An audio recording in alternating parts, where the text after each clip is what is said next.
Hello दोस्तों, क्या आप लाल किताब के बारे में जानते हैं? क्या आपने लाल किताब का नाम सुना है? पारंपरिक प्राचीन ज्योतिष विद्या का एक ग्रंथ है लाल किताब।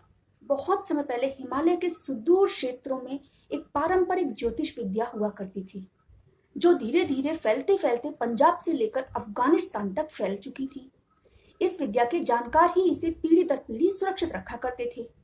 ब्रिटिश काल में सन 1939 में जालंधर के पंडित रूपचंद जोशी ने इस प्राचीनतम विद्या के बिखरे हुए सूत्रों को पिरोकर लाल किताब के फरमान नाम से एक किताब छपवाई। यह किताब 382 पृष्ठों की थी। कहा जाता है कि पंडित रूपचंद जोशी को कुछ पुरानी पांडुलिपियां प्राप्त हुई थी और उन्हीं पांडुलिपियों के आधार पर उन्होंने यह पुस्तक लिखी थी, या यह कहा जा सकता है कि उन्हीं पांडुलिपियों का पंडित जोशी ने अनुवाद किया था। कुछ अन्य मतों के अनुसार इस किताब को पराशर संहिता व अरुण संहिता का अंश भी बताया जाता है। यह एक रहस्यमय ज्ञान है। 1940 में इस किताब के कुछ प्रमुख सूत्रों को 156 पन्नों में समेटकर पुनः प्रकाशित किया गया था। 1941 में पुनः इस किताब के सारे सूत्रों को शामिल करके 428 पन्नों की किताब को पुनः प्रकाशित किया गया। 1942 में एक बार फिर 382 पन्नों के साथ में यह पुनः प्रकाशित की गई और 1952 में 1171 पन्नों का एक नवीन संस्करण प्रकाशित किया गया।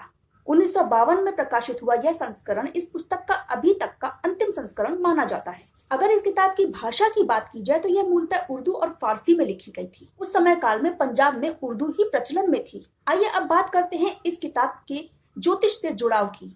लाल किताब में वर्णित इस विद्या का जुड़ाव वैदिक ज्योतिष से न होकर हस्तरेखा, नाड़ी शास्त्र और सामुद्रिक विधाओं से है।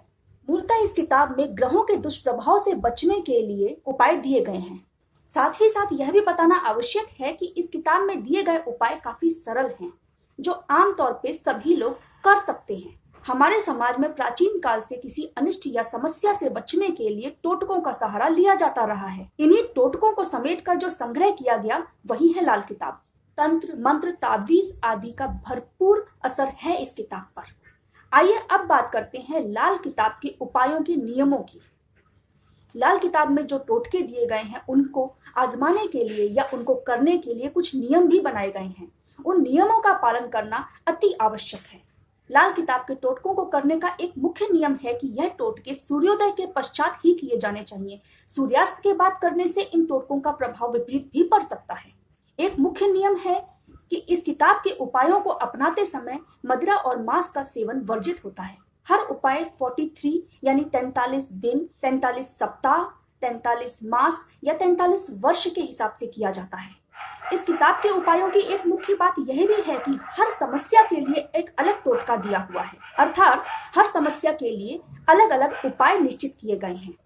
अगर घर में सूतक या पातक हुआ है तो 40 दिन तक कोई उपाय नहीं करना चाहिए। अगर अचानक कोई उपाय बंद करना पड़ गया तो इस अवस्था में उपाय बंद करने से एक दिन पहले थोड़े से चावल दूध में धोकर एक सफेद कपड़े में बांधकर रख देने चाहिए। वह जब दोबारा उपाय शुरू किया जाए तो इन चावलों को बहते पानी में बहा दिया जाना चाहिए। इससे उपाय खंडित नहीं होने पाता। और सबसे इंपॉर्टेंट बात, अगर हम वैदिक ज्योतिष को मानते हैं तो हमें लाल किताब के उपायों को नहीं करना चाहिए। लाल किताब के अनुसार व्यक्ति को दो रंगी नहीं होना चाहिए, एक रंगी होना चाहिए, अर्थात एक नाव में सवार होकर चलना चाहिए। तो ये थी लाल किताब के बारे में कुछ महत्वपूर्ण जानकारी जो मैंने इंटरनेट के माध्यम से एकत्रित की थी। आशा करती हूँ ये जानकारी आपको अच्छी लगी होगी। इसी के साथ आपसे विदा लेती हूँ। धन्यवाद।